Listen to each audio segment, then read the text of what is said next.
Thank you for listening to Pow Block Podcast, the flagship Nintendo podcast of Boss Rush Network. Do you need even more gaming and entertainment in your life? Head over to bossrush.net where you can find news, reviews, creators, podcasts, and more focused around the content you enjoy.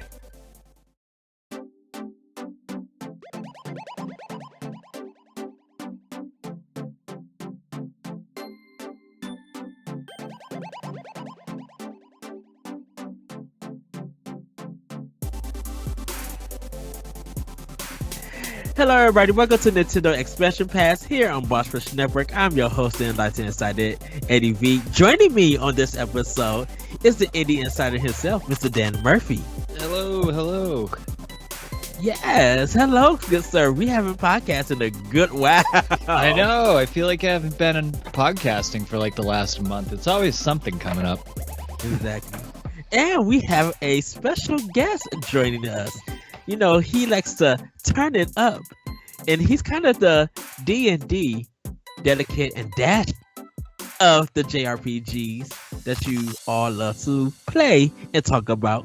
Please welcome Daniel from Turn by Turn Podcast. Hello, good sir. Hey, thanks for having me. I'm honored that I was second to Chris.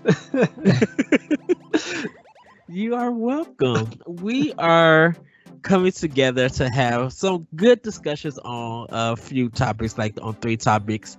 We're going to get into what we've been playing, in a sense. You know what's been in our systems, I should say. And I'm going to start with you, Daniel, because you mentioned the game in our pre-talk, and I'm excited to hear about the game that you're playing. So go ahead, Daniel. What have you been enjoying, I should say? So, and I might get crucified for this, but I've been playing Dragon Quest VIII. Yes. Which gets the clapping, but I've been playing it on my phone. Oh, that's fine. Yeah, I know. No, I love it. I don't. Wherever you can play that game, I'm happy that you're playing it. Yeah, but I found that it doesn't. If I play it on my phone, I can play other games as well, because I can use my phone almost anywhere. But I can't put my Switch almost anywhere. So if I have a break at work, I can just pull out my phone. Whereas if I pulled out my Switch, it might look kind of funny. So I just started playing that. I'm about 6 hours in, I think. So not very far. How familiar are you with Dragon Quest, and do you like it? Those are my 2 questions. So this has been my first 6 hours of Dragon Quest ever. Oh wow. And so, and this might be kind of funny, but I picked this one based because it looked the characters looked most like Dragon Ball Z characters. Yes. So all the games are available on mobile. So I just scrolled through until I found the ones that looked most like Dragon Ball Z, and then I said, oh well, that one. Yes. Nice. Akira Toriyama has always been attached to the Dragon Quest series. He's always designed their characters for the game. Mm-hmm. So that's why it has that look. That's why the main character hero looks like Goku and stuff. It's because he's been attached to it ever since the first one came out. Are you a fan of Dragon Quest, Ed? Yeah. I gotta mention Dragon Quest VIII was my first game that I beat in the series. And then I got the 3DS ones, and I bought the Dragon Quest 1, 2, and 3 that's on Switch and everything. But I know it's a grind, but it's a good kind of grind. Mm-hmm. In a sense. It's the podcast or music kind of grind that, if you like the music, yeah, you can listen to the music, but it's really just you put some headphones on, listen to this podcast, and spend time getting my character up. Nice. Mm-hmm.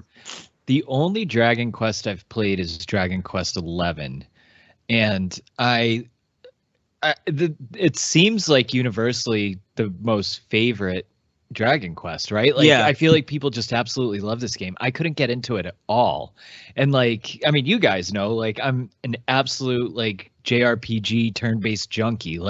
I'll eat up any of those games, and for whatever reason, I actually did try Dragon Quest 5 as well, and I could barely even crack that one. I was just I don't know what it is. I just find the games very boring and quirky to the point where it's like annoying. Like the music in Dragon Quest XI is so annoying. Like I just, really? yeah, I couldn't stand it. And you know, the whole story revolves around, you know, the hero who is nameless, which is also lame. But like the story revolves around the silent protagonist who who like hardly makes facial expressions. So there's these like crazy cutscenes that happen and like huge story changes, and then they just pan to this palette of a human just standing there. And it's like, what are you doing? Like, this is like, get rid of the silent protagonist thing that's going on here because it's not working anymore. Like it was good back in like the NES days where like you actually could like role play in this kind of zone where there wasn't much dialogue, there wasn't much story. But now we're like in these heavy cutscene, story-driven games, and we have this clown that doesn't even speak or make a face when like the whole world is exploding because of him. Like, what are we doing? And then there's this like annoying trumpet going on in the background.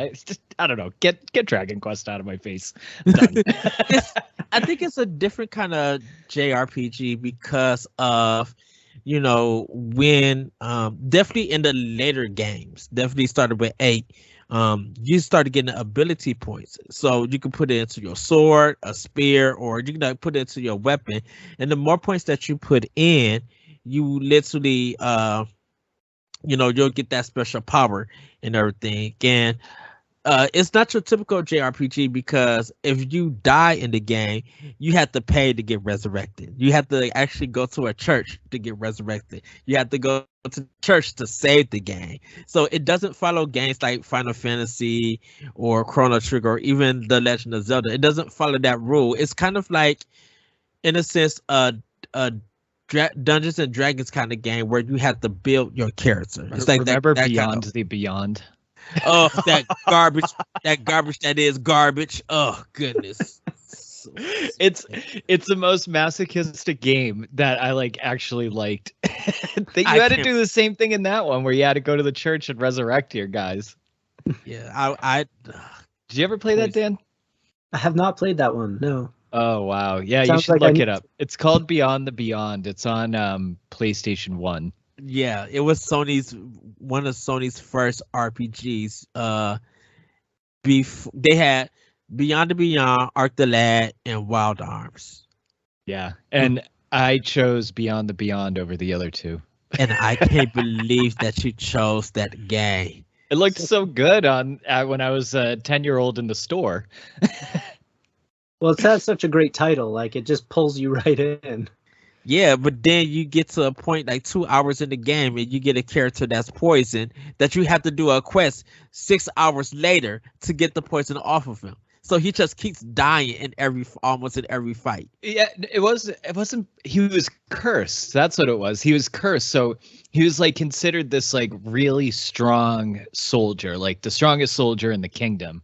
And the enemy put a curse on him, and all of a sudden he's weak and like falls asleep in battle. And like he's permanently in your party. You can't take him out of your party, so you have this dead weight with you for like. Right. I think it was even longer than 6 hours, wasn't it? Like I think it was like 10 hours or something. You have this character just sleeping and missing his attacks. I just let him die. I did not. I'm like, I'm not about to even put you up. I'm not about to grind you. I'm like, who starts an RPG like that? I kind of want to play it again, like, and just see if it, I just want to play it again and experience it a little bit, because that was a bizarre game. Yes, it was hard. That and Wild Arms was hard. Wild Arms was brutal. Yes. Sorry to steal your thunder, Daniel. Anyway, no. Dragon Quest VIII. Yes. I think so far, it seems that they tried to make a super like cutesy Nintendo game with like Final Fantasy mechanics, and it works kind of about as well as you're saying it does. And that works for a lot of people. But there's a lot of people that are like, I'm fighting a lot of blobs and like spirally eyed cats. Yeah, it's going to take a while to see the different kind of enemy types, but pretty much when you like start that game, the first about 4 hours when you see all the enemy types, you're just going to see different colors and Yeah, I was just gonna variations say of you're them. just gonna see palette swaps of the same Yeah. 5 enemies the whole game. Yes. Yes. But I can't wait to see um what you do to the weapons that you choose. Because uh I started it 2 times because I played it and I was just like, man, I feel like I'm not getting this. So I started over again and I was only playing it for like 3 hours and I started over again and I was just like, okay, I think what I'm gonna do is I'm gonna have a system that I'm going to get my sword up, I'm gonna put 5 points in and then I'm gonna switch it when I get another 5 points to another weapon. So I was like trying to balance and everything. But the more I was putting it in, I was just like, you know what? Let me continue putting my sword more. And I got my sword. I think I got up to like level 70, and my sword was like at 99 points. Mm-hmm. And I had like some ultimate attacks, and I was just like, okay, now I get it. And then I realized that I was like 60 hours into the game. I was just like, I've never played a long RPG. And then I started to say, I forgot Persona 3 FES was 100 some hours of a game. I always I don't know. I think when I get my characters leveled up, I always end up over 50 plus hours in an RPG. Mm-hmm. That sounds I'm a about big right. grinder too. Maybe a little low. Usually, to fully grind up to max, it's like 80 hours minimum. Yeah, I think the shortest one that I've beaten was called Dungeon Explorer. I think for the TurboGrafx, it only took me 3 days to beat that game. I had got it on the Saturday. No, 2 days actually. I got it on the Saturday and I beat it that Sunday morning. Because it was good, you couldn't stop, or it was like a gauntlet style game. Oh, really? And so I played it for about I think like 7 hours in total, and I was done with the game. Mm-hmm. So well, anything else, Daniel? Sorry, we just had a JRPG talk. That's mostly what I've been playing. How about you guys? What about you, Dan? So I'm on my second run of Triangle Strategy. I'm on, I think, chapter 11 right now. Like, I was telling you guys beforehand, I was like really trying to be moral through most of my first run in Triangle Strategy. Uh-huh. And I think it was chapter 7. Ed, you can block your ears because this is somewhat in spoiler territory. But chapter 7, you have a battle in one of the towns, and you can use like fire traps to kill your enemies. And I was pretty underleveled, so I ended up using one of the fire traps and burning part of the city. So I ended up just kind of going off the rails and doing different decisions and stuff and not being totally moral. And, towards the end, there's like 3 big decisions you have to make. So I want to play it through 3 times and do each decision. So I'm just being like a horrific person that commits war crimes and sells my allies down the river on this playthrough. And the story has just been like fantastically different, and it's kind of shocking what happens, but man, it's good. Like, I'm just as hooked on New Game Plus right now as I am the first time I played through it, because I feel like I'm playing a different game again, and I'm familiar with the characters too. But Triangle Strategy, it's been one of my favorite games that I've played for a long, long time, as far as new games go. So, at least since Bravely Default 2. Yeah, I kind of feel like when I get to New Game Plus, I think I'm gonna put it on easy because I want to just make more of my choices, and because I'm super powerful, I just want to like kind of blow through it. And everything. Well, New Game Plus in this actually scales up. So like the first battle in New Game Plus, you have to be like level 35, like an average for your team. Oh, wow. Yeah, Okay. so it's still scaling up the whole way. So, the chapter I'm on, like your team has to be like level 47 right now. Oh wow! I just actually realized that when you go to the encampment, you could do the mock battles and level up that way. Yeah. I was just like, game, why did you not explain this? Well, the whole encampment is sort of unexplained. Like, you sort of have to figure out the encampment on your own. there's not much to figure out though. There's like 4 people to talk to. Yeah. Well, yeah. You get more things to do. You do eventually, yeah. Yeah, I just didn't know because I was getting kind of worried. I'm just like, how do I level up in this game? I love the fact that any attack that you do on the character, you just, you get stronger, you get experience points. But I was just wondering because there was so much story in this game and so many cutscenes in it. I'm like, where do I go to level up? Am I going to get in a battle and grind? And luckily some of my characters have died, but I still won the battle. It's not stressful like a Fire Emblem game where you worry that your guy is permanently dead and you're like, oh god, now I have to go back like 3 turns or start the battle over. Yeah. So, anything else, Dan? Yeah, well, I was just gonna say the mock battles do like, pace the game nicely for you. Like, there's a lot of times where I like just didn't feel like going into a cutscene, so I was like, all right, you know what? I'm just gonna do a mock battle and then I'll stop playing for the night. So it does break it up kind of nicely. Aside from that, I'm playing Picross S5. No surprise there. This is the last Picross game, though, I have on my Switch that I haven't fully completed until Picross S8 comes out, so I'm taking it very, very slow. And I also got the new Kirby game, which I'm like surprisingly in love with this game. It's just fun. Like, I'm getting the same feelings that I got when I played 3D World for the first time, Mario 3D World, where I was just like, damn, like, this is actually just a game, right? Like, it's a game. It's fun. This is what it's supposed to be. And you really just, like, explore the world.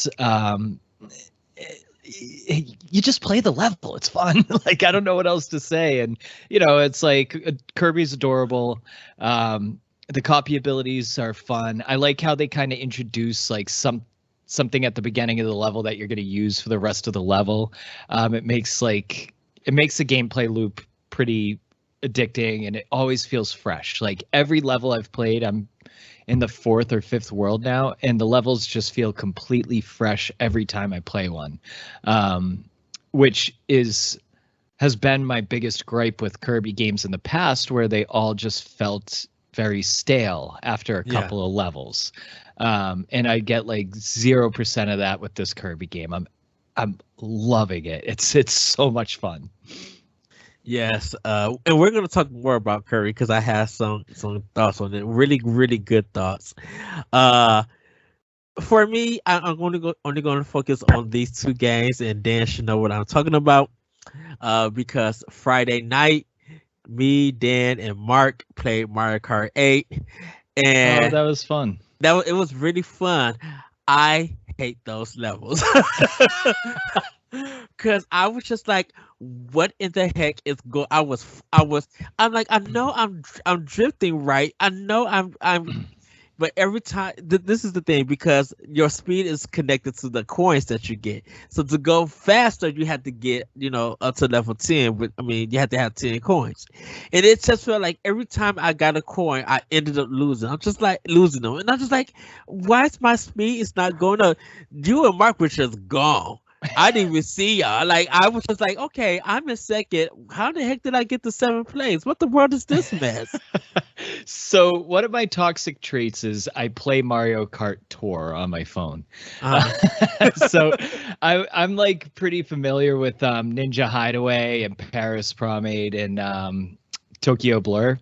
So like those are all Mario Kart Tour tracks, and the other ones I've played on tour as well. So like I'm very, very familiar with those tracks. So like I'm pretty bad at Mario Kart, but when that came out, I would just pop on Mario Kart, and I'm kicking ass in these new ones. Like, I love when Dan do it.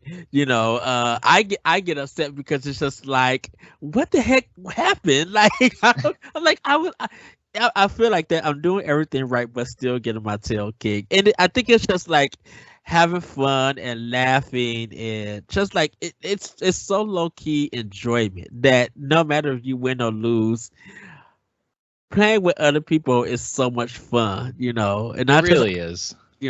it's yes.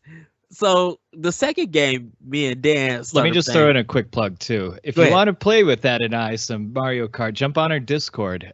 You can find it on our Boss Rush Twitter. We're always looking to play games too. So come beat up on Ed and I in Mario Kart if you're listening. Yes.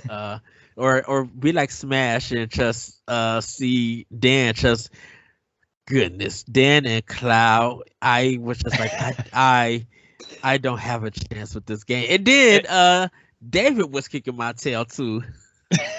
Of course, he's using Link and I'm using Cloud. Like both are very on brand for us. Yes, and here I am with Zero Suit Samus trying to show these boys, that we don't play, and I'm just getting smashed out. No, so Daniel, it was, I think, who was it? I think it was me and Dan, and we played Among Us, and Dan was just because I was one of the killers, and they all voted me out like the first thing, and Dan just dropped his controller, was laughing. He had like 15 different laughing faces on Discord.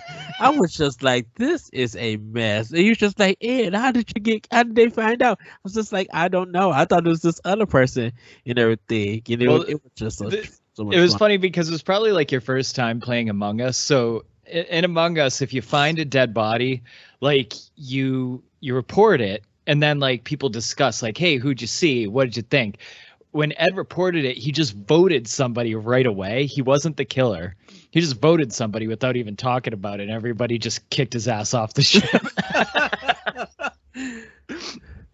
Yeah, that was hilarious. It was just hilarious, yes. But me and Dan played Streets of Rage 2, and it was Dan's first time playing it.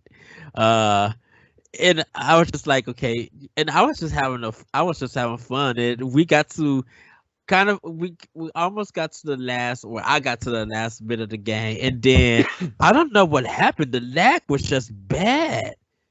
You know what I think happened was like, so I had died probably 2 levels before that. So I think I just put my controller down, and like it kind of went, it dimmed a little bit. So I'm wondering if it was because my controller was idle that it ended up lagging you out.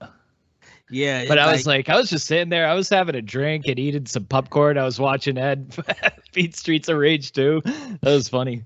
Yeah, so I hope to get back into that game, and if people want to see it, join me. We can have fun. I can teach you some things. But those 2 from Friday night was just such a blast. And like Dan said, I am playing Kirby, but we're gonna save that discussion for a little bit later. I brought this topic up to Daniel. Dan, and this is kind of like our kind of first somewhat topic, and I was talking about identifying Nintendo's mistakes and how their mistakes kind of help the industry and Nintendo themselves.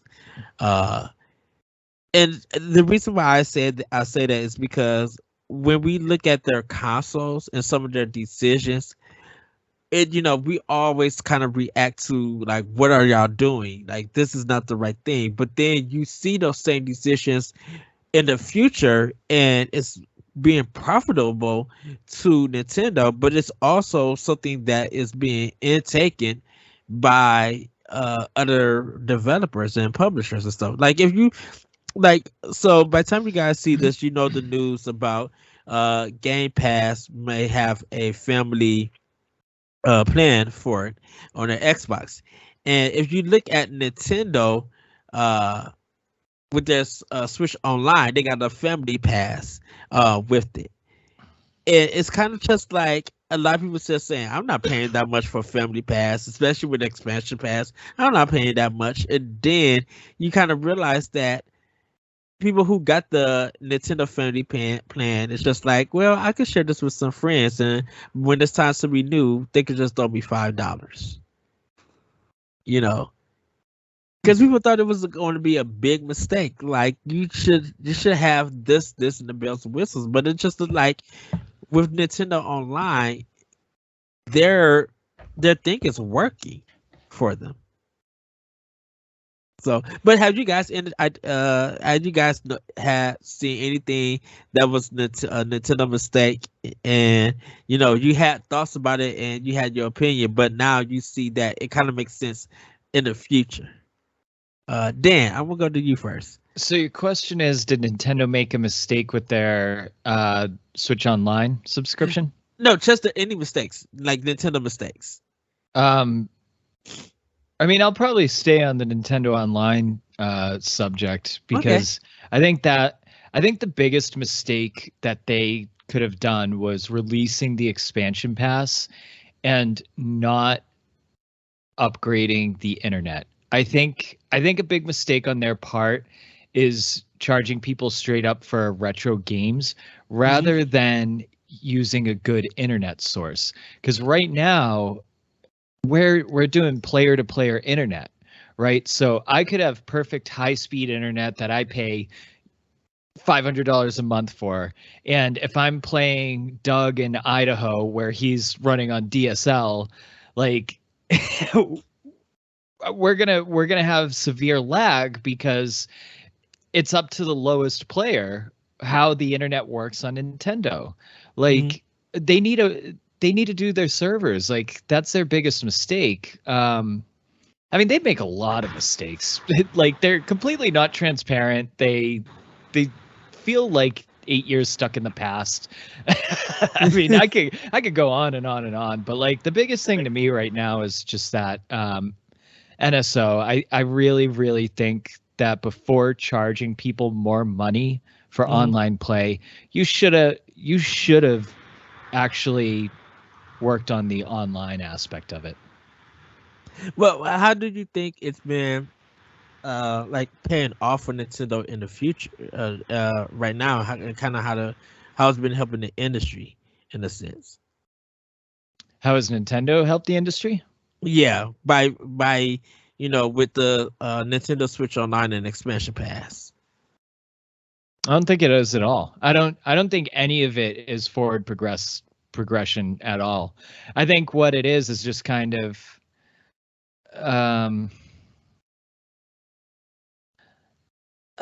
it feels tone deaf, right? Like I the only good part about it is having DLCs attached to it. But even then, when you cancel your subscription, you then can't have the DLC for the certain games. So I'm also iffy on that, but I don't think any of it is really forward thinking on Nintendo's part with their NSO. It just needs to be restructured entirely to be more user friendly for internet and pretty much offer just a little bit more. Well, I think it kind of helps the industry with it.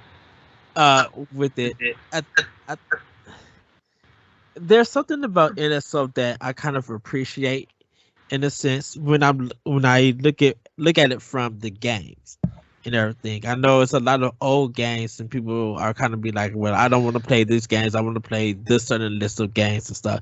But I think it's like it kind of showcased that when you bring import games and stuff that people haven't played or anything, it interests people maybe giving it a try with NSO. Because I think a lot of people clown Nintendo for the Switch Online, the service, and the games, and they don't want to add the expansion pass for 64 and Genesis. But there are people who do pick it up and look at it, just be like, man, I remember this, or this is something brand new for a series. Like, right. Just to interject real quick, go ahead. I've played 80 hours of the N64 online. Like just N64, I've logged 80 hours, and I've probably done like 40 on NES and SNES. I'm not saying I dislike it, but I don't think it's like any forward progression on Nintendo's part. But go ahead. Yeah, well, I just think that the import games definitely has been a big thing. Like it kind of shows to me, because when it comes to Game Pass and definitely with PlayStation's new service that's going to be coming, everybody's been wondering what are the games are going to be. And I think when we got NSO with the NES and Super Nintendo, when we started seeing these import games that never came to America, that changed everything for me with it. I want more import games on Xbox and PlayStation because when it comes to those systems, they're region free, but nobody import games on those two systems. When Switch was starting out, people were literally importing and still importing some games from the Japanese eShop thing. So to get them online, like what would make me want to get Game Pass and PlayStation Plus extension is that I want to see some import games from it. The stuff that Nintendo can't get on your console, and maybe I would subscribe to it so I could play that game. I would love to play some wacky stuff, Japanese game on Xbox or PlayStation. Now, some might say it may be hentai or some of those other stuff, but I'm like, there are a bunch of role playing games that kind of have been localized that's never been in America, and Yeah. I could see those systems going to get it. And everything. Yeah, and that's one actually that is a thing I appreciate with the NES and SNES, and I think you and I are probably in the minority on this, Ed, but like Yeah. I like that there's these weird random games that are on there. Like I I don't know, like it's in my opinion, like I don't need to play, Super Mario World like 5 different platforms, right? Yeah. Like I love seeing like these weird like Jello Boy games and like trying that out. You know what I mean? Like Yeah. I think that's cool. Like I love seeing just stuff that I never heard of and never played before. And then getting that that special version where people can play the game easier. Like I love that. Oh, that's cool too. Yeah, good call. I would love to have that on Xbox. So when people, if they do play not Bloodborne, they play Dark Souls or whatever on Xbox, and it comes to Game Pass, maybe there is an easier version that they could create and make and stuff. Daniel, what are your thoughts? Has there been a Nintendo mistake with their business, with the consoles, something that you notice, but soon, which is like, okay, that kind of makes sense with this console or in this generation? So, sort of staying within Nintendo, and I'm not sure if this will 100% count for what you were talking about, but seeing a lot of non-motion related games coming out on Wii, and now they're getting like ported into Switch, and now people are starting to actually like them. Kind of feels like a pretty good example. What do you mean? Like Skyward Sword is something that a lot of people on Wii were not a huge fan of. Mm-hmm. But now that it's been ported into Switch, people are coming around on it. And then that's probably the best example, or the most obvious, of people hating the motion controls of Skyward Sword. Now that it's on the Switch, people are retroactively deciding that they love it. Gotcha. Yeah, I think the one for me was like, I think Street Pass. Them getting rid of Street Pass. Oh, people loved Street Pass. Yeah, it was really a way to get not just bonus coins and puzzle pieces, but it really showed you, gave you an idea of when you meet this person or you walk past them, these are kind of the games that they're playing, and maybe there's something that you might be interested in. They'll be like, oh, they're playing Dragon Quest 9. I'm playing that too. That's cool that they're playing it, and they're from Britain, and they're from or Japan or Hawaii. Like, haven't been able to see the people from around the world and pass them up. Definitely if you're at an airport and everything, passing different people up. I used to bring my 3DS every time I went to different Toys R Us, because their demo station of Toys R Us had Street Pass going on. So I used to see who was on that system and have it like kind of come to my system and everything. And I would love to see Street Pass on Switch. I would love to be able to meet different gamers who have Switch and what and stuff that they're playing. I actually, it's weird because one time I was leaving Chicago and I was on the train and I was playing Ikaruga, and the guy who stayed next to me, he pulled out his Switch and was playing something else.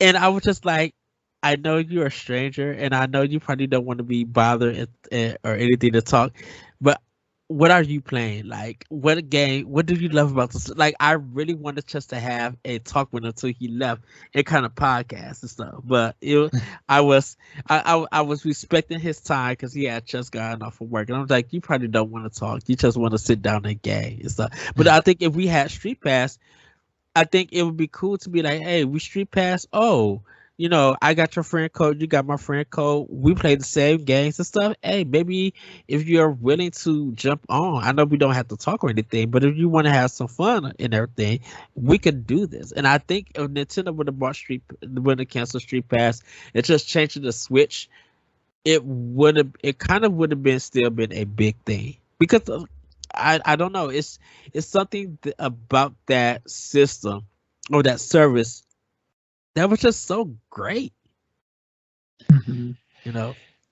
Yeah, I never owned a 3DS, but I always heard good things about Street Pass, and I wish there was something like that with Switch. It would be nice. Yes. Now you can just sort of see how many people have logged on Animal Crossing. Yeah. Like you put 12,000 hours into Animal Crossing? Who hasn't, though? the pandemic was perfect for it. So. Pandemic, yeah. I probably got 400 hours in like 3 months. Couple weeks. Yeah. I think another one for me would have been kind of going with Panasonic. Was it Panasonic? I think it was. To do their to have some, to let Nintendo, Nintendo let them bring some of their like the Legend of Zelda to the CDI and everything. Like that was a really big mistake.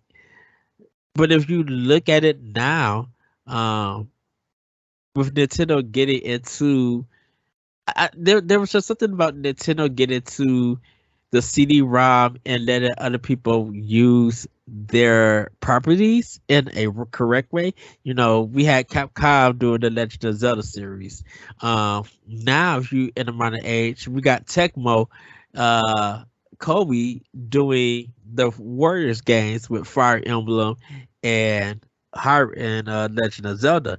And regardless of how you look at it, how you take it, they've been very successful. Well, we don't know about Fire Emblem 3 Hopes yet, and stuff. But even Koei Tecmo did other end stuff, with Metroid, and same thing. Depending on how you look at it, they really did something that a lot of people were not talking about. Like they gave us a camera that actually worked, that didn't make us jail at the game. Because I tell people, you go play those modern Ninja Gaiden games, you play 1 to 3 on Xbox and PlayStation, and you go deal with that camera and that difficulty and everything. It's kind of just like looking at them and them working with different companies and stuff, because I know Nintendo really didn't want people like touching their IPs at all. Now they don't want the fans to touch their IPs, the DMCA's and the takedowns. But I think when they started to let other companies, take a turn on that franchise and bring their ideas, it's kind of been successful. It got people talking about that franchise again. And maybe the Chris Pratt Mario movie will hopefully build we can share our properties without having them be totally destroyed sort of mentality. Because for a long time there, every time they'd share something, it was like a nightmare from hell. So hopefully they can like gain some comfort level for that too. I don't know. Those Nintendo ninjas, they're so black and white. Like, they just, I don't know. they're like never discerning about anything. It's always just like black or white rule book based. You know what I mean? Yep. Yes. So, anything else, guys? Any other like Nintendo mistakes that you feel like they made, but it paid off in the end, like in the future, or helped the industry? I really think that the Wii Music demo, like it was kind of a bad presentation and everything, and it was a mistake that Nintendo just wrote out what they thought was a good idea. Um, because of that and the feedback, they end up doing the Nintendo Directs or the Nintendo Minute at a time, and look how it changed the industry when it comes to announcing and releasing games. Like if your game is in a Nintendo Direct, you know that you're probably gonna get some good sales, and you're gonna grab somebody's interest. Like the Nintendo Direct is the key thing in marketing and gaming for the industry. Like who would expect that games like Triangle Strategy and Octopath Traveler, yes, they're for Square Enix, but these are games that nobody would have even thought of or taken a look. But you see them in a Nintendo Direct, and you see how what you were going getting and what the gameplay was like, and then got people interested, which made them go out and buy the game. Well, I don't think Octopath and Triangle Strategy are good examples. I think the unique art style of HD 2D would have caught people's eyes regardless of a Nintendo Direct or not.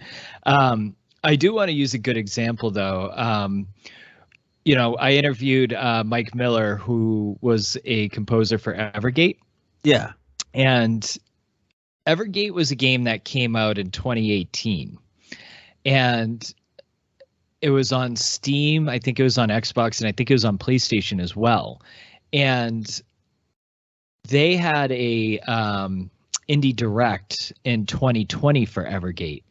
And when I spoke to Mike, he said that their sales like shot through the roof because of that direct. And like he's saying like the sales are just like insanely different. Like it was always a slow drip with their game, and they had to like really, really advertise and push. And during that indie direct, they only had probably a minute slot in it. It wasn't like, it wasn't a big deal. It wasn't a big part of it. But the fact that it was on that indie direct and like kicked off with a little bit of a sale, like they had far exceeded their sales that they had in the previous 2 years in just 1 month for that. So the exposure that like people are getting that, like you said, Ed, like that people are getting that they wouldn't normally get, is just like it's so nice to see, especially with indie developers that like really put their like love and hard work into it and deserve that little extra spotlight. Right. And I think games that's not even in a Nintendo Direct, if they're in this presentation, like I love watching the Wholesome Games presentation because they got great ideas, and I know all their games are for kind of casual players and laid back and not too punishing. It grabs to be like, oh, that looks interesting, that looks beautiful, I'm going to download it. And whether it does come for Steam or anything, some people were just like, man, a Nintendo Direct style presentation or whatever can lead to good sales. Definitely if it comes to Switch and it's a physical version. Like if we see a game that's like beautiful and cute and it's only right now people will buy it through the eShop and everything. If they find out limited run games or someone is doing a physical version, that's more sales people are going to get to. So that little a game in a presentation can sell it, and it's all kind of because of that Wii Music presentation, kind of destroying the Nintendo's presence at E3. But look what it led to in the end. Mm-hmm. Mm-hmm. I know that on my show, the Turn by Turn podcast, we've been talking with a lot of indie developers that have these like really great games that are pretty like fully fleshed out, and any one of them would like kill to be involved in that level because like their scope is small because like the indie developer marketing budget is like negative $40. So, like that would just be like life changing for any one of them, and like a lot of them have created games like almost up to that level.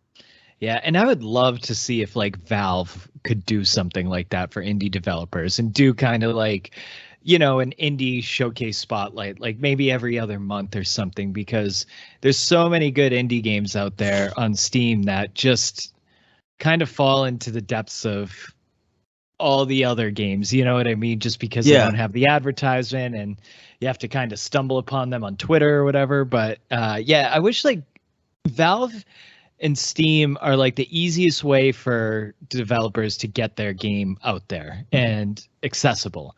However, I'd like to see them actually advertise other games than, you know, Final Fantasy 14 and Grand Theft Auto 5. Like, come on, guys. Like, you know, help them out a little bit more.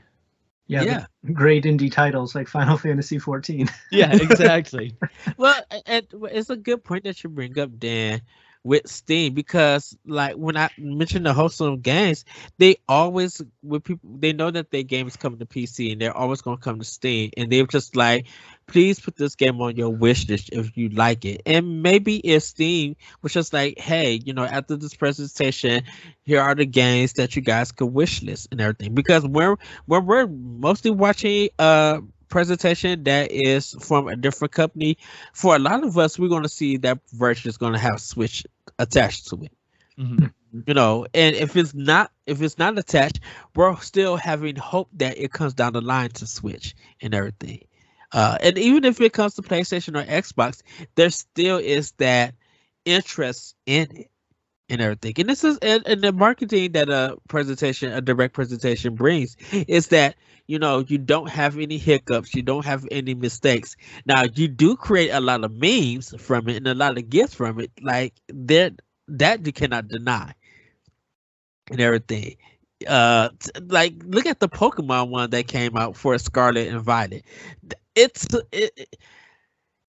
must have taken people maybe 5 seconds just after shooting one shot. People were already doing it.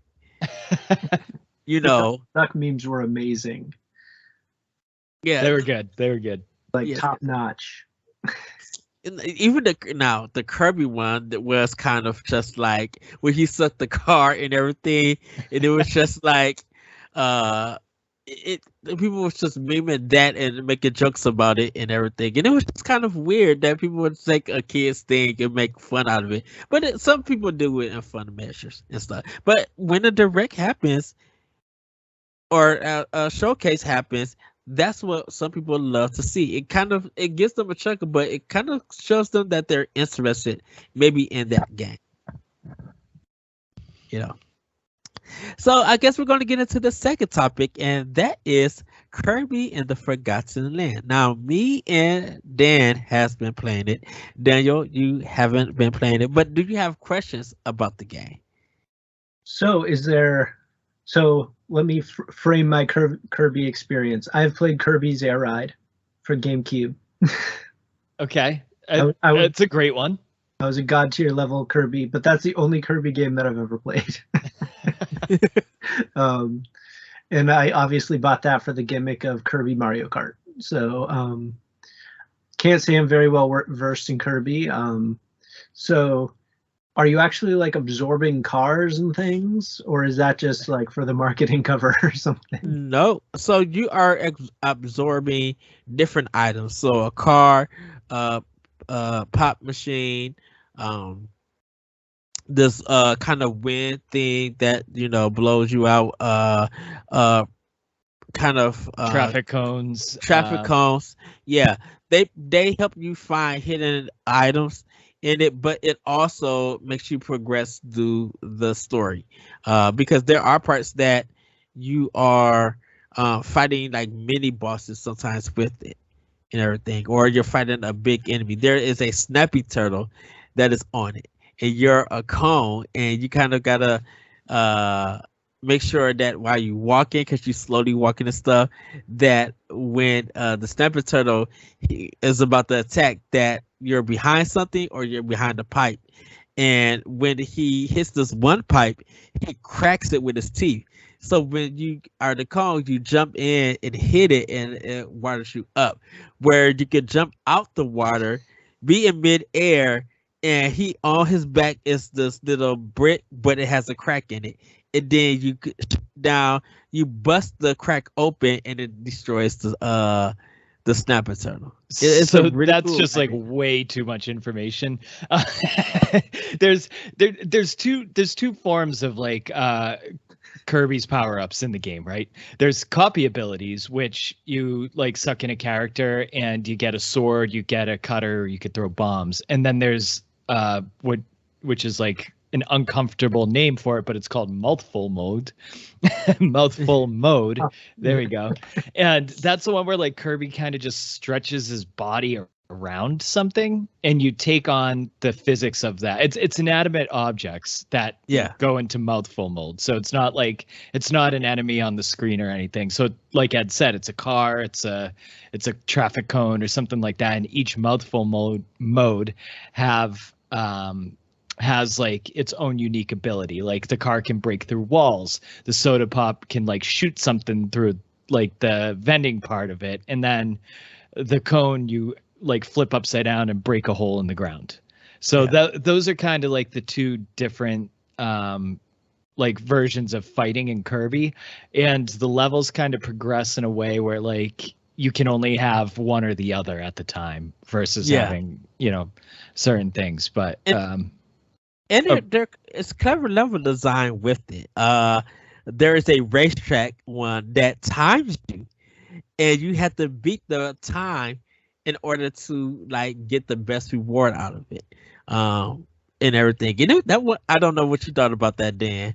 I really like the time trial ones. Like it gives the game a little bit of a good challenge, for sure. Yes. There is a light bulb level in it that's like there's one section that the whole level is dark. You're like in this mirror house, and it's kind of cool because you got to if you cut the light on, this ghost starts chasing you.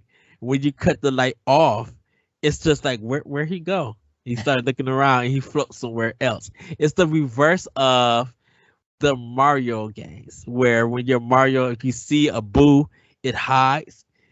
But when you start walking away, it starts following you. Yeah, those are good levels. How do you feel about the bosses so far, Ed? So the bosses, I you know what? I enjoy it. I love the bosses. I love that female cheetah that I'm fighting. She's ferocious. She's really good. And I like the fact that there's certain things that you have to do to get more extra Waddle Dees. So when I was fighting this big ape, you know, it was looking around, and then it's got this cutscene where it grabs Kirby and it's looking at Kirby and it starts squishing you like do do do do.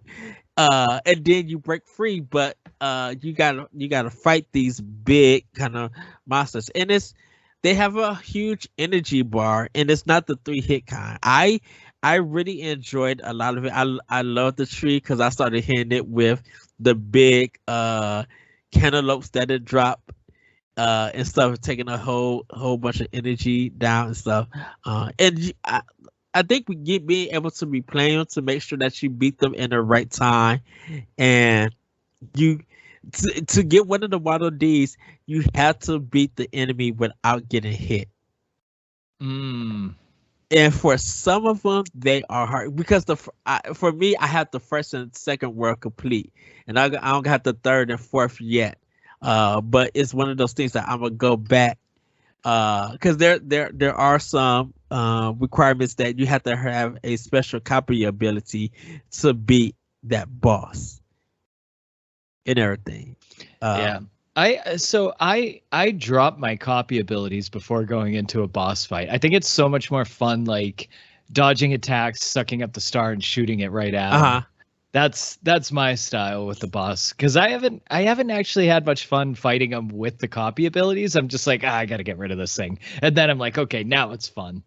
Well, I've definitely been using like the fire ability, because when they catch on fire, their energy continues to drain down, so it makes the boss fight a little bit easier. Yeah, I mean, I'm in the minority on this, like not using the copy abilities, but that's just, I think it's more challenging and just it's a fun way to fight bosses, in my opinion. Yeah, I think that may be one of it's probably gonna be a boss that says you can't use no copy abilities. You just literally have to use the stars and stuff. Yeah, I hope so. But as of now, they always kind of set you up with like a choice of a copy ability. Yes.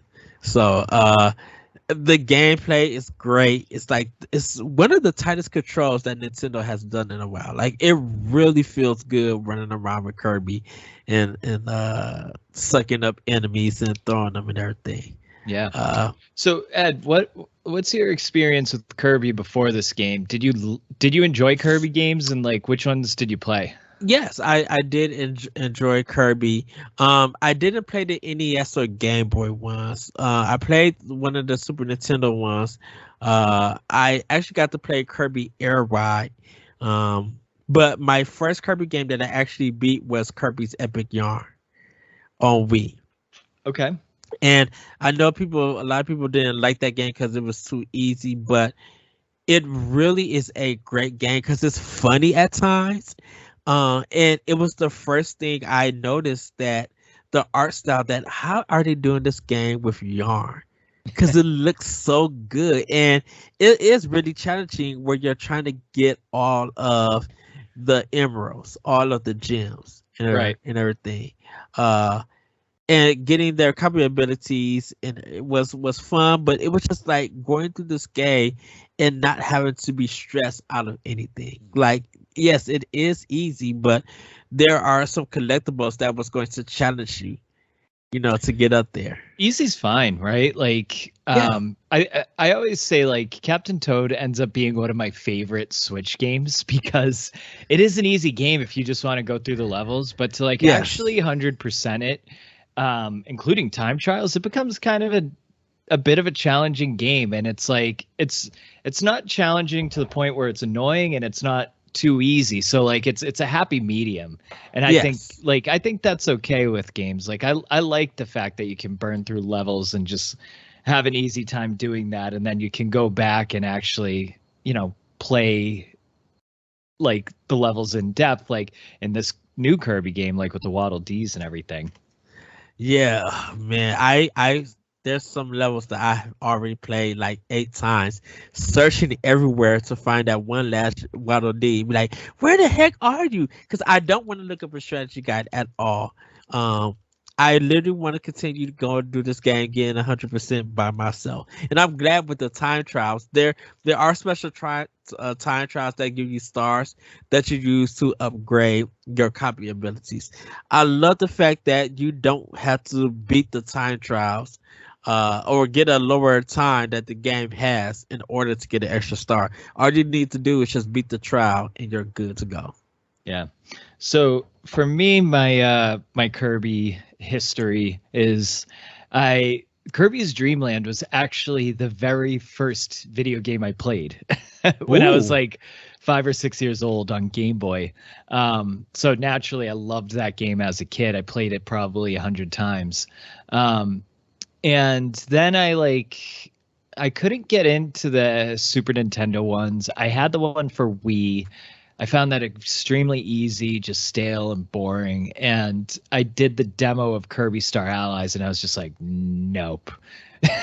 So I had no intentions on getting this new Kirby game. And then I tried the demo, and I was like, I am sold. This is going to be such a fun game. And I'm really glad they did the demo, because I would not have bought that game if they didn't do a demo.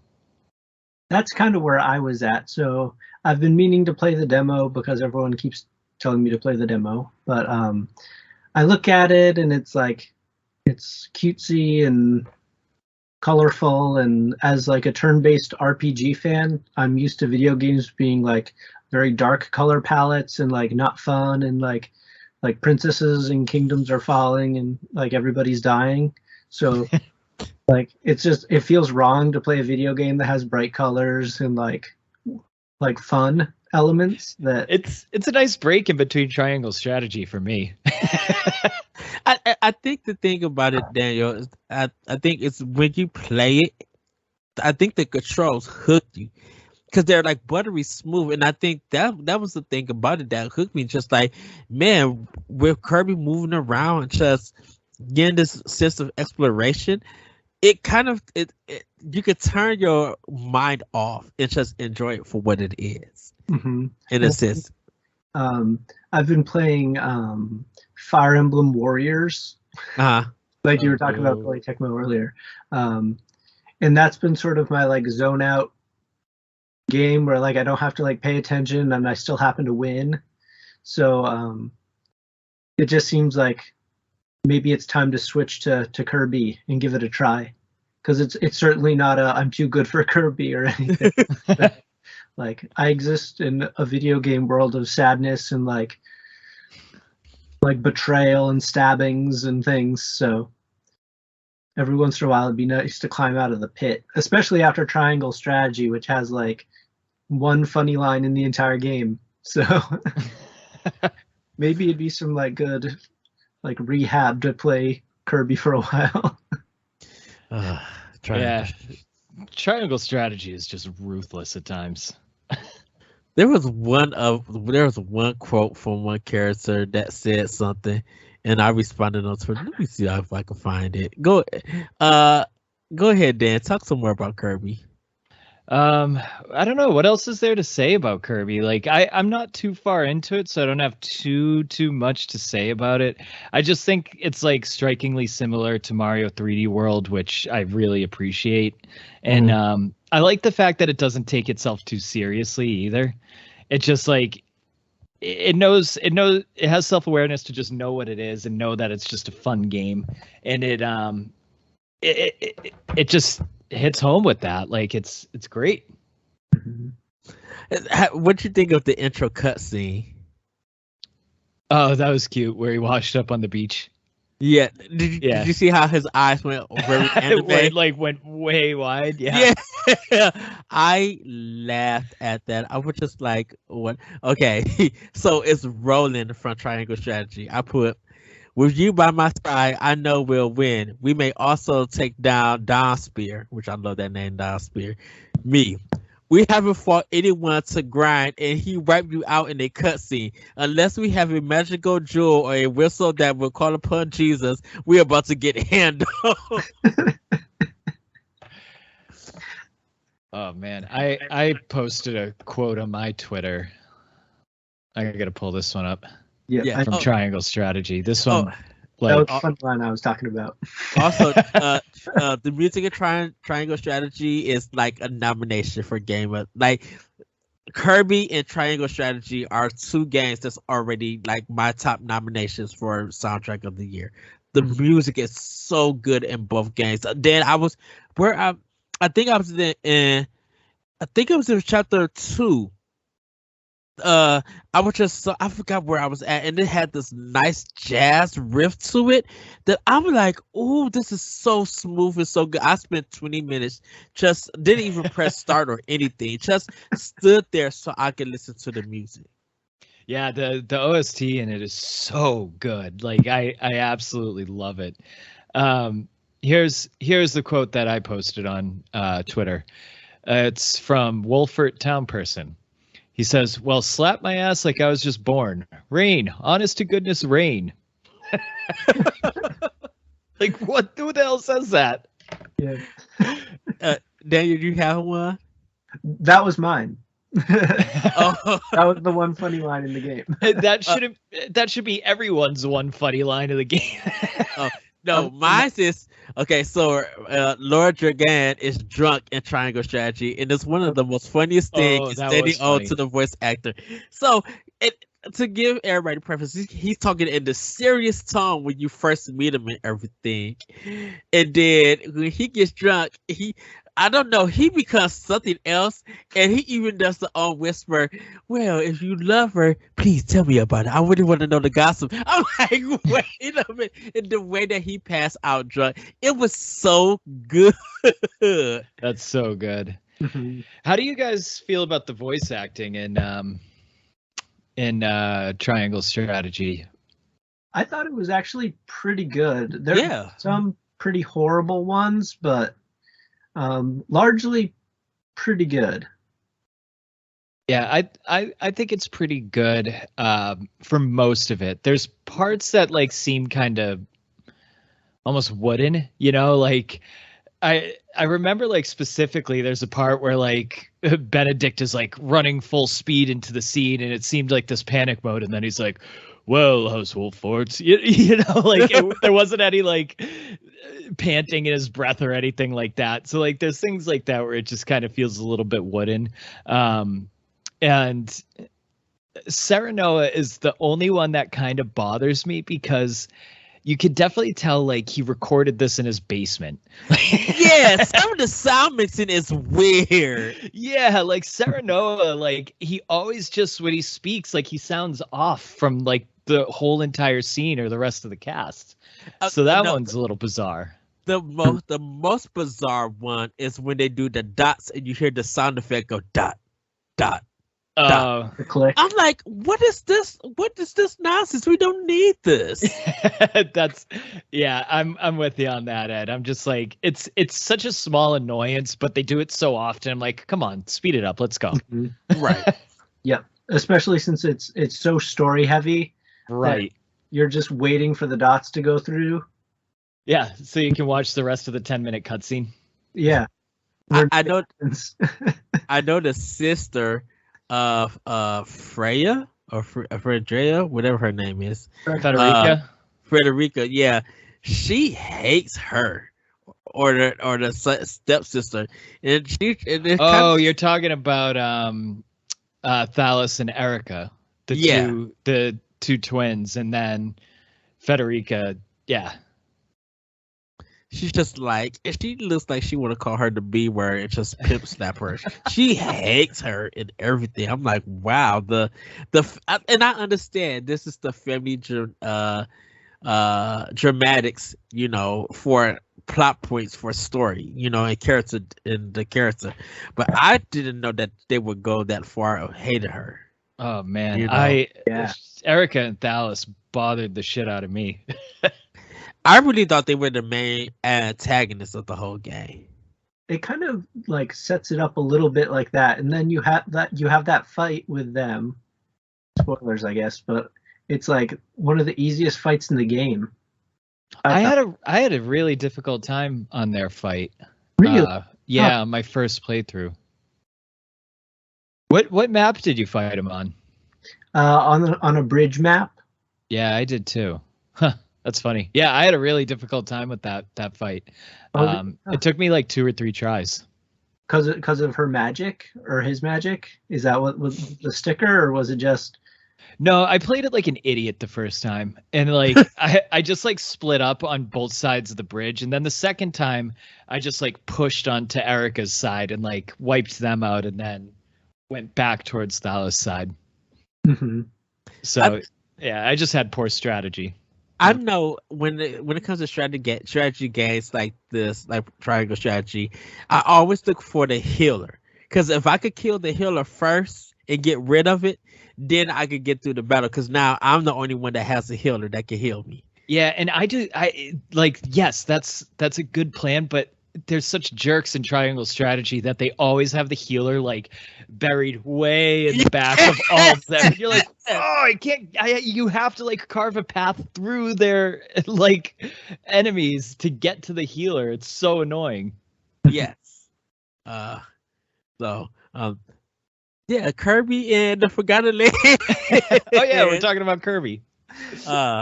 But yeah, I think that's a good impression about Kirby and the Forgotten Lands. Hopefully, Daniel, you can give it a play. Yeah, try the demo, everybody. If I don't like Kirby games, I never have. Like I loved the demo and I'm loving the game, so I say everybody should give the demo a try. Yes. Well, we're gonna get into our final topic of the night, and I kind of want to ask you guys each, what game are you looking forward to this year? Like, what is a game that is familiar, and what game that is so brand new and interesting that you find it, you cannot wait to play it? Dan, I'm gonna start with you. Oh, tonight I pre-ordered Chrono Cross, and I am so excited. I haven't been this excited for a game in so long. I just can't wait. Chrono Cross has like the best soundtrack I've ever heard in a video game. Like, I haven't played the game in probably 15 years, and I can still hum like 3 or 4 songs out of that game. Oh, nice. The world is just kind of beautiful, and the story is really rich. It's deep, and it's good an underrated and underappreciated game. I hope that this remaster like gives it like a good, I don't know, jump back into the world of JRPGs, because it's one of my all-time favorite games. And then my other one is probably going to be very on brand, Xenoblade 3. I cannot wait for this game.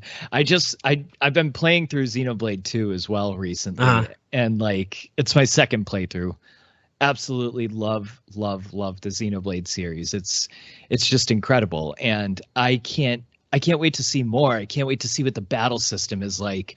The trailer blew my mind, and I have so many theories on how these two worlds have collided, and we just don't have time for it right now. But if anybody ever wants to talk to me about Xenoblade 3, just find me on Twitter at DCDM99. Please talk to me.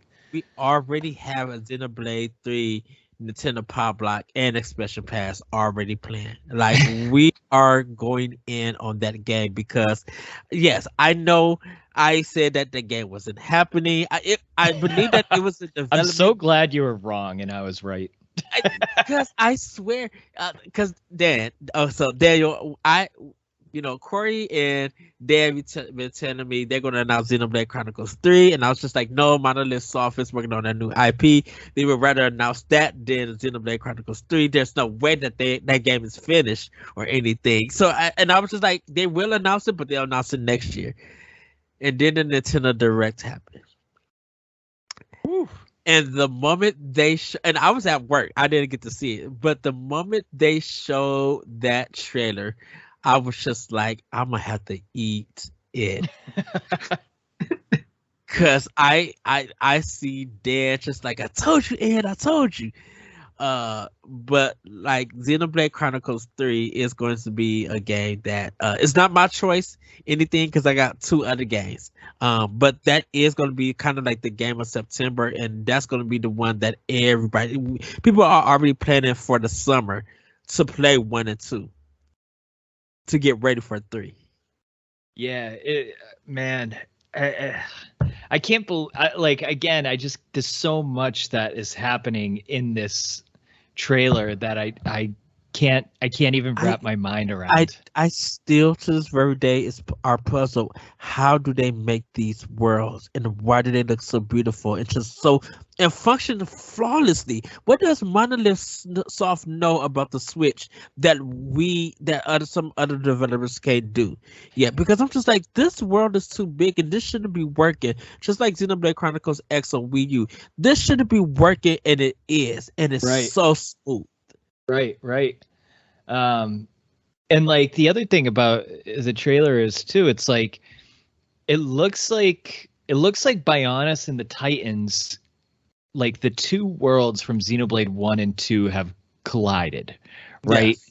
And when we're in the trailer, you hear Shulk's voice, you hear Rex's voice, and they're very kind of different looking characters. There's a character that looks exactly like Nia. Like it even has her flesh eater crystal in her chest. Like, it has to be Nia, but it's not Nia. And then there's definitely a Hyantia that's Melia, and they say it's not her. So now my brain is broken and I don't know what to do, because this game doesn't come out for 6 more months. That's, yeah.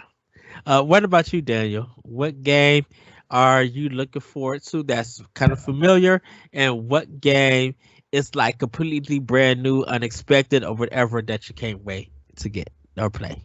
So I'm just like gonna be crucified for all of these, but I'm really excited for Fire Emblem Three Hopes. Oh no! Get him off the show! Yes. He's banned.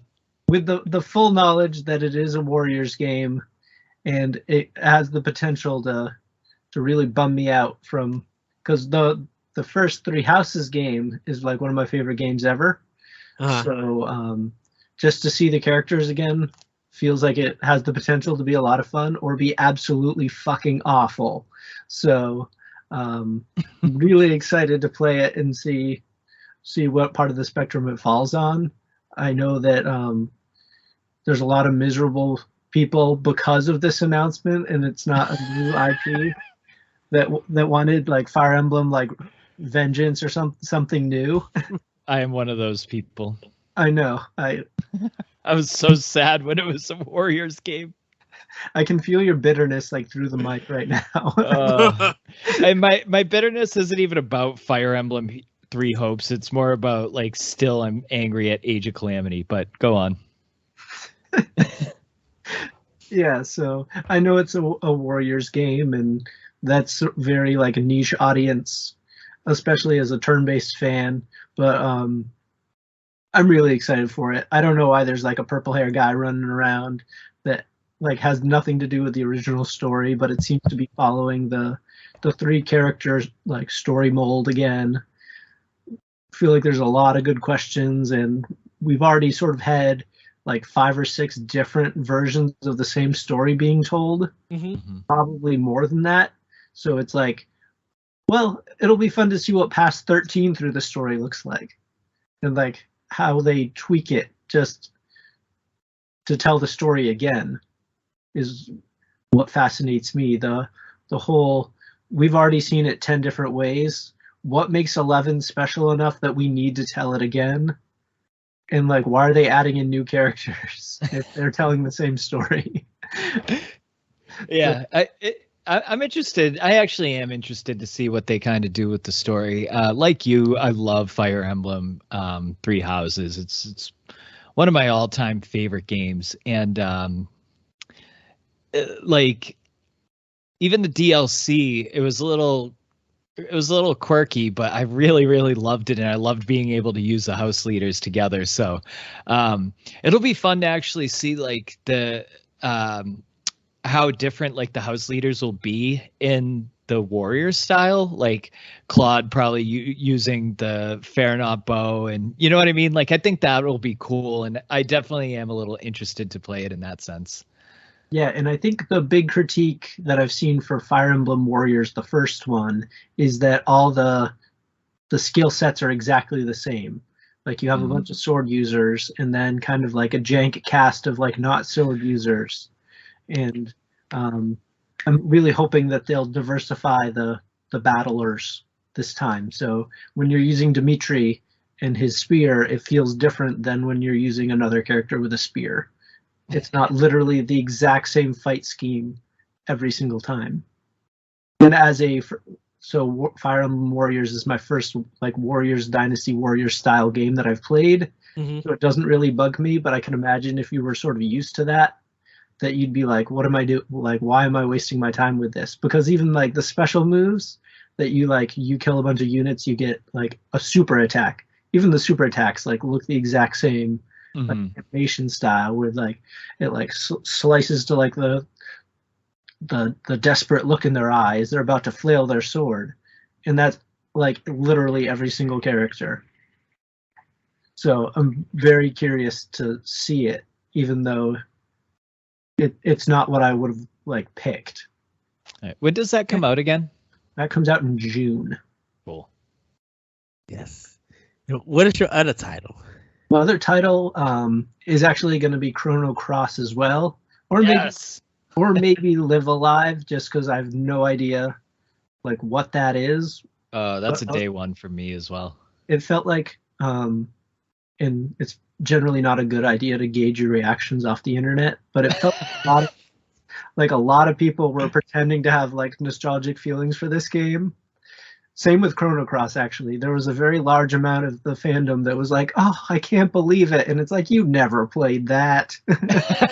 Well, I know Live Alive, no one really played unless you import it because it was in Japan. I feel like a lot of people did play Chrono Cross on PlayStation 1. You think so? Yeah. I don't think enough people played it. Yeah. It feels very niche. Right, and I think the people who have played it are a loud minority, like me. Well, I think it was pretty much the Chrono Trigger community here in America, because the Chrono Trigger people hated Chrono Cross when it came out. That was the thing, yeah. And it had such a negative, vile reaction that not a lot of people ended up playing it. So that's why. Well, I ended up playing it, and I think the characters and the music and the story is cool. It's great. I think it was just, to me personally, was that battle system. That was the thing that kind of threw me off for it. But I'm willing to give that game a second chance and everything. Yeah, you didn't like the battle system, right? Yeah, that was the only thing I didn't like about Chrono Cross was the battle system and some of the magic attacks, like with the black and white and trying to find out what color goes against what. That one was kind of confusing, also, in a sense. Yeah, but you might find it a little simpler this time around. Yeah, it's good. I'm excited that you guys are going to play this too. So we'll all talk about this next week. Yes. So for me, my familiar game, and everybody who knows me know what I'm about to say, is Bayonetta 3. Like, I love to.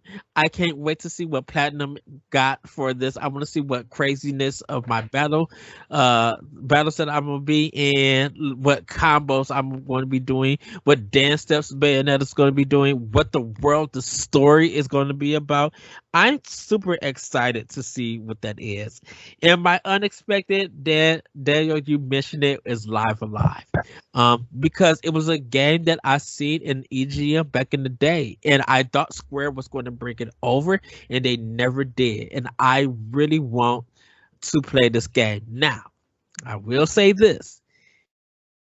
Hopefully it doesn't have connection to the Saga Frontier games, because Saga Frontier is a terrible series. And I mean, I'm laughing, but I agree with you. God, that Saga series drove me crazy. Yeah, so I just can't with that series.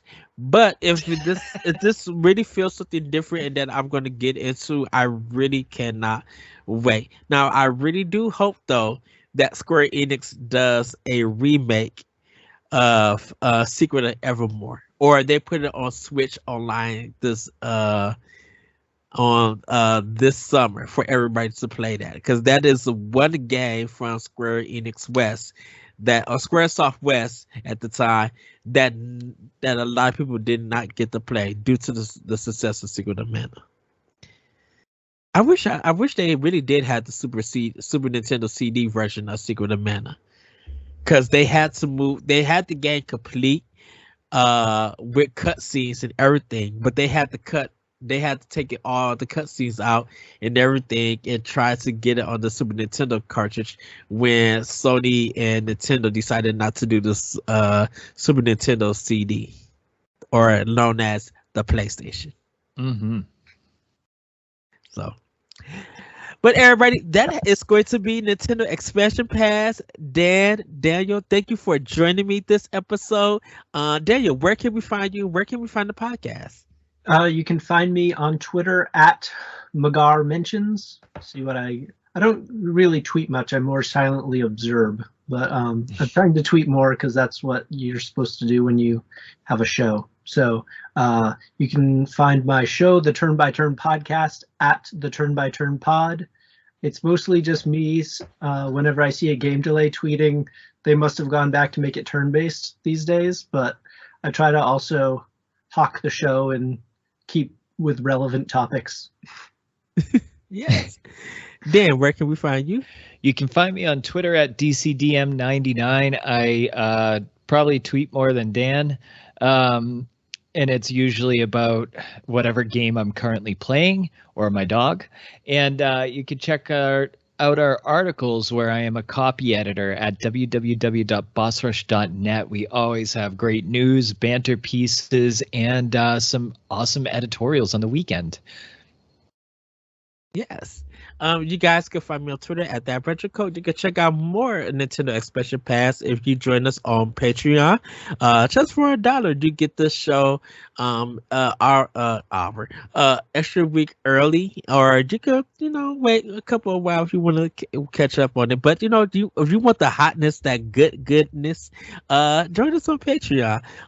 You can check out Nintendo Power Block on Wednesdays for the recorded version of it, and check us on Mondays with a live recording of it.